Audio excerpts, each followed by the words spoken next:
Olá pessoal, na aula de hoje vamos começar a terceira parte dos métodos de reamostragem. E o primeiro assunto que a gente vai estudar é o trade-off entre vício e variância.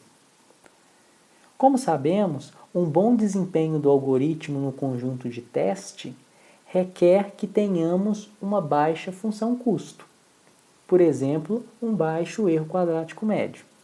Olhando para esse gráfico, a gente tem uma curva em azul que representa a minha amostra de treinamento, que é utilizada para estimar os parâmetros do meu modelo, e uma curva em vermelho, que representa a minha amostra de validação, utilizada para escolher qual o melhor modelo, além de fornecer uma estimativa do meu erro de teste.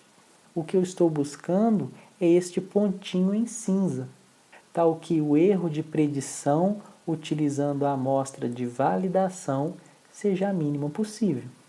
No eixo X, eu tenho a complexidade do modelo. Então, se eu caminhar para a esquerda, eu tenho um modelo pouco complexo, que tem um alto vício e uma baixa variância. E à medida que eu vou caminhando para a direita, o vício vai diminuindo, entretanto a variância vai aumentando.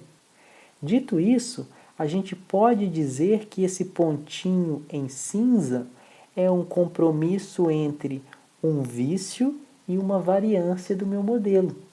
Para entender melhor, vamos considerar a função custo como o erro quadrático médio e veja que podemos decompor essa quantidade em uma parcela relacionada à variância, uma relacionada ao vício ao quadrado e uma última que representa um erro no qual eu não tenho controle, por isso eu vou ignorar essa parcela. Dessa forma, a gente consegue ver claramente que o erro quadrático médio é determinado pelo vício e pela variância. E sabendo que quando um diminui, o outro aumenta, o nosso objetivo agora é encontrar o valor ótimo dessas duas quantidades, de modo que o meu erro quadrático médio seja o mínimo possível. Em estatística, geralmente buscamos estimadores não viciados de variância mínima. Isso quer dizer que, dentro da classe dos não viciados, queremos aquele de menor variância. E essa abordagem é muito útil, especialmente quando o nosso objetivo está na interpretação dos parâmetros. Entretanto, em Machine Learning, o nosso objetivo principal está na predição. Sendo assim, permitiremos ao nosso modelo certo vício, na esperança de que a variância decresça consideravelmente, de modo que o erro quadrático médio seja menor. Vamos entender então especificamente o que é a variância e o que é o vício. A variância refere-se ao quanto a minha função h muda quando a estimamos utilizando diferentes dados de treino. Lembrando do gráfico passado, a gente tem uma alta variância quando o nosso modelo é muito flexível. O vício já é diferente. Ele refere-se ao erro de aproximar um problema real, muito complexo, por uma função simples. Sendo assim, ele não consegue captar toda essa informação. Dessa forma, eu não gostaria de ter um modelo com alta variância, porque senão ele fica muito vulnerável aos meus dados e muda a todo momento, nem um modelo muito viciado, porque significa que ele não aprendeu muita coisa com os dados ou não soube captar todas as informações existentes nele. Esses três exemplos a gente já viu na aula passada. No gráfico da esquerda eu tenho no eixo X a flexibilidade do modelo, no eixo Y eu tenho o erro, a curva em verde refere-se ao vício. Então veja que quanto mais flexível o meu modelo, menor é o vício, entretanto a variância vai aumentando, que é essa curva em laranja. Mas o meu objetivo está no erro quadrático médio, que é essa curva em vermelho. Sendo assim, uma flexibilidade em torno de 6 minimiza a minha curva em vermelho. Mas sobre um outro ponto de vista, significa que eu estou escolhendo o meu modelo a partir de um determinado vício e uma determinada variância. No gráfico central é a mesma coisa, entretanto o comportamento do vício e variância são diferentes.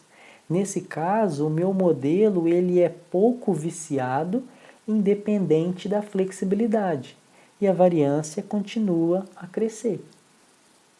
Novamente, o meu objetivo está na curva em vermelho e o modelo escolhido é aquele de flexibilidade em torno de 3. Já no terceiro caso, eu tenho um modelo com baixa variância, considerando todas as flexibilidades. Já o vício é muito grande, considerando modelos pouco flexíveis e vai diminuindo conforme eu aumento a flexibilidade do modelo. De novo, o meu interesse está na curva vermelha, que é o erro quadrático médio, e a flexibilidade escolhida está em torno de 10. Em resumo, esta é a questão do trade-off entre vício e variância. A todo momento estaremos lidando com esta situação.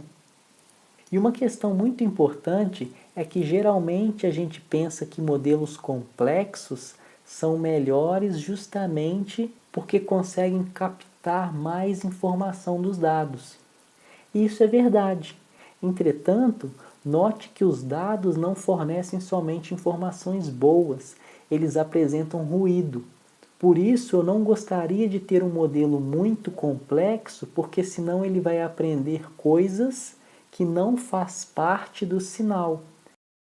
Mudando um pouco de assunto, vamos estudar como aplicamos validação cruzada, o jeito certo e o errado de se fazer isso. Considere esse exemplo. Eu tenho um classificador que será utilizado em um conjunto de dados cuja resposta é dicotômica, ou é uma classe ou é outra. Exatamente como exposto nessa figura. Eu tenho as linhas que são as minhas observações, eu tenho uma resposta que é dicotômica e um conjunto de preditores.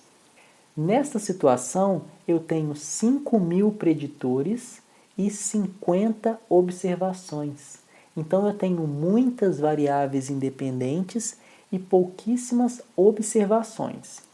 Nesse caso, eu não consigo utilizar 5.000 variáveis com tão poucos exemplos.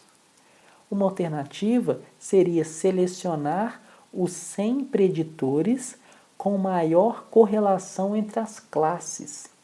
Isso quer dizer que eu vou pegar as 100 melhores variáveis de acordo com a minha resposta, como apresentado na figura.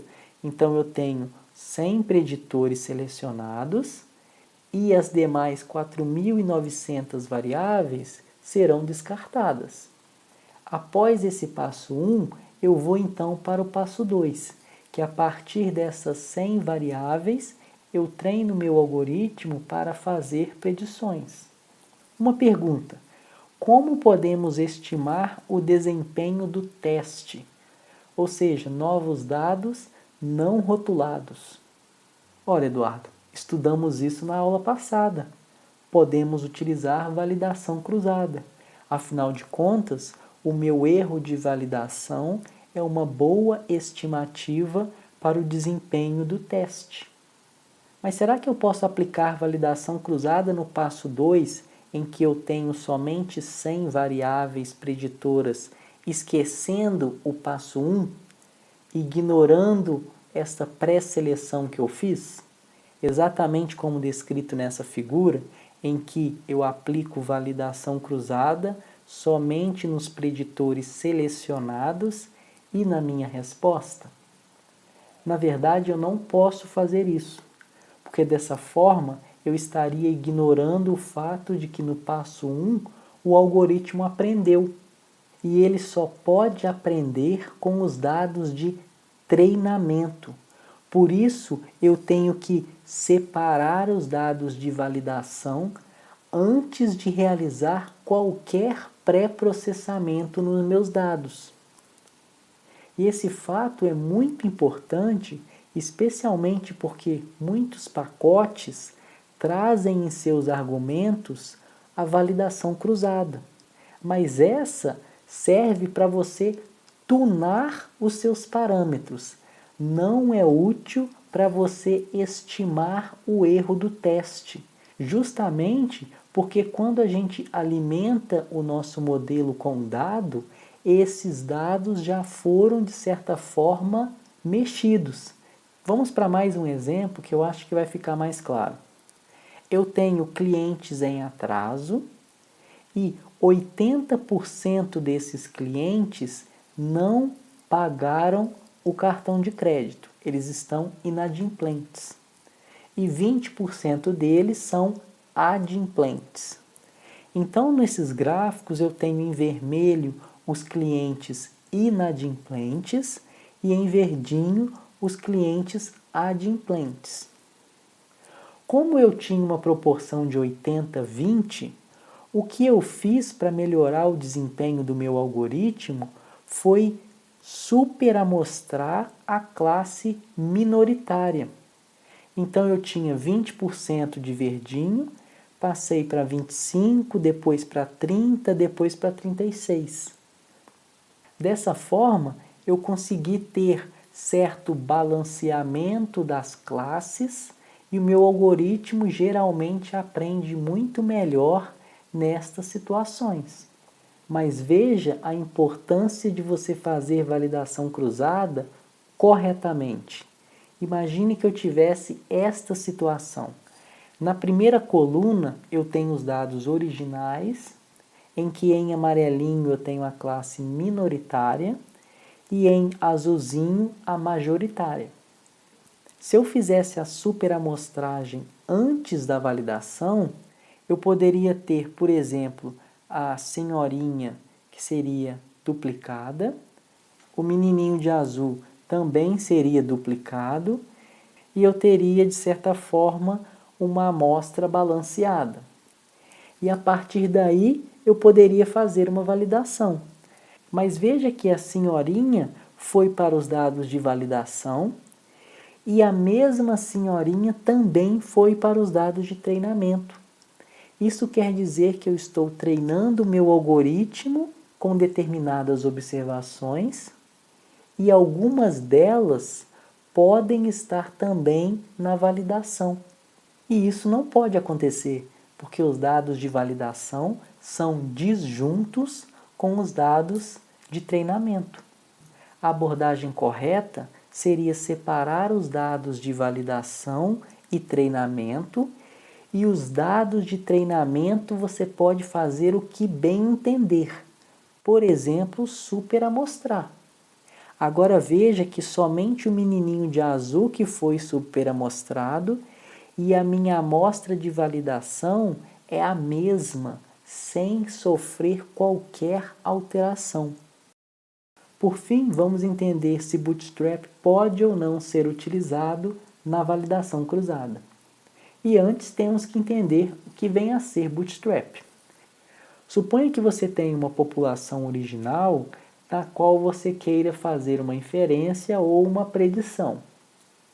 Para isso, o que nós fazemos é selecionar uma amostra de tamanho n e nós treinamos o algoritmo a partir dessa amostra, na esperança de que este treinamento sirva também para fazer estimações na minha população.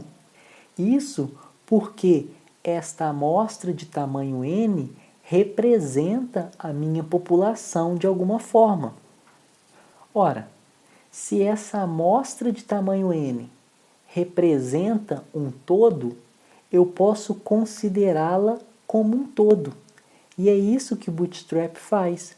Considera a amostra de tamanho n como uma população. Nesse caso, é uma população Bootstrap. E como tal, eu consigo gerar amostras desta população. Nesse caso, eu tenho B amostras com reposição da minha amostra de tamanho N.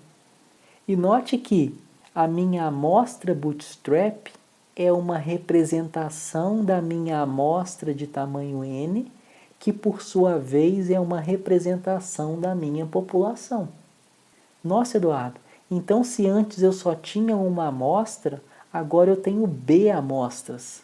Sendo assim, eu consigo separar uma parte para treinamento e uma parte para validação. Na verdade, não é bem assim.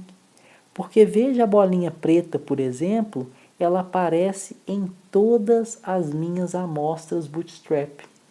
Isso quer dizer que os dados de treinamento e validação apresentam observações comuns. Eles não são disjuntos como deveriam ser. Lembrando da validação cruzada 5-fold, por exemplo, tínhamos os dados de treinamento que serviam para estimar a minha função H e validação para avaliar esse treinamento. Mas esses dados não haviam um overlap entre treino e validação, que é algo crucial. Por isso, não é uma boa ideia utilizar Bootstrap para validação cruzada. Ele será útil em outras situações de machine learning, mas não para treinar e validar o meu modelo.